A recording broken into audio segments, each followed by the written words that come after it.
Forget about signal, okay?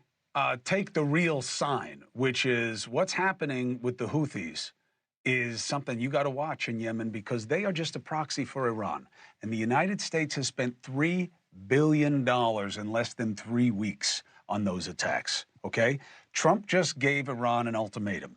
Make a deal on nukes or face the wrath of the U.S., saying, quote, if they don't make a deal, there will be bombing. It will be bombing the likes of which they have never seen before. If he goes as big with the bombing as he did with the tariffs, there may be no more Iran. So is that a legit threat? What are the variables and concerns? Joining me now, former Supreme Allied Commander of NATO, General Wesley Clark. General, let's put to the side the fact that we don't know what they're doing in Iran because Trump got out of the deal that was in place there. So there was no safeguard at all. But putting that in the past, what are your concerns and what are the variables with this state of play between Iran and the U.S. and getting a deal on keeping them from nukes?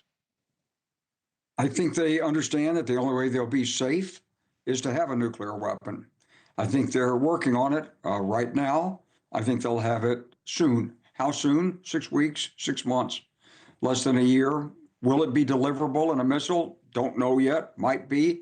And don't forget, Russia is their strategic ally. So the idea of we're going to bomb you or else, what comes along with a threat like that? Well, I think once you make a threat like that, you have to follow through. I'm sorry he made the threat like that, but he did make the threat like that. So already the supreme leader in Iran has said, no, we're not going to bow to your threat. We're not coming to the table to talk to you directly. No. So I would assume that the reason we have a second aircraft carrier there, we're building up forces, we're bringing A-10s into the region. Yeah, we're going to do it. But can we do it with air power alone? And what is the end state we're seeking? That's the question. So what if Russia says you better not do that? Well, I think that Russia doesn't really have that much say in this case. Unless there are Russian troops in on the ground that we don't know about right now, Russia's irrelevant.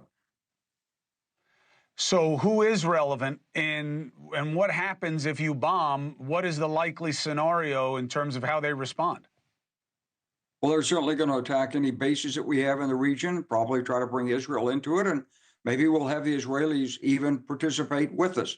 After all, they've been the major instigators of this since at least 2007 when I met with Bibi before he was prime minister the second time. You know the old expression, right? If you're a hammer, everything you see is a nail. When you look at the tariffs and then this situation, is this trying to be too tough too soon? And it's like the opposite of the approach with Russia. Do you see it that way? I do see it that way, and I think that we've got so many balls in the air right now that we're probably going to drop some of them. The tariffs are a big problem. Ukraine is not going to go away.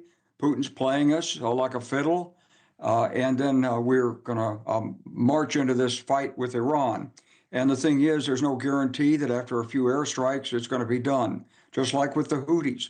They're very tough. You're probably going to end up having to put some ground troops in, at least air assault them in, and pick them up by helicopters. They're going to have to go in on the ground and finish the job.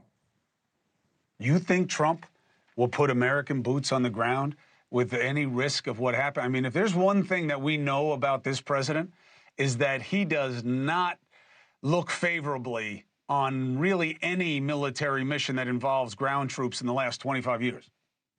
Yeah, that's true. But in this case, you wouldn't be trying to occupy Iran or Yemen. You'd be going after headquarters. You'd be exploiting the information you got out of bombing. And you'd be, in this case of Iran, seizing nuclear materials or scientists or trying to ensure that you got it all. General Clark, I've been trusting you for a long time. And it's kind of frightening how clear-eyed you are on what might happen here. Let's hope there's another way. Let's hope there's another way. General Clark, thank you very much, as always. Appreciate you. Hey, thanks for watching. Go to joinnn.com to find NewsNation on your screen. And don't forget, click the red subscribe button below to get more of NewsNation's fact-driven, unbiased coverage.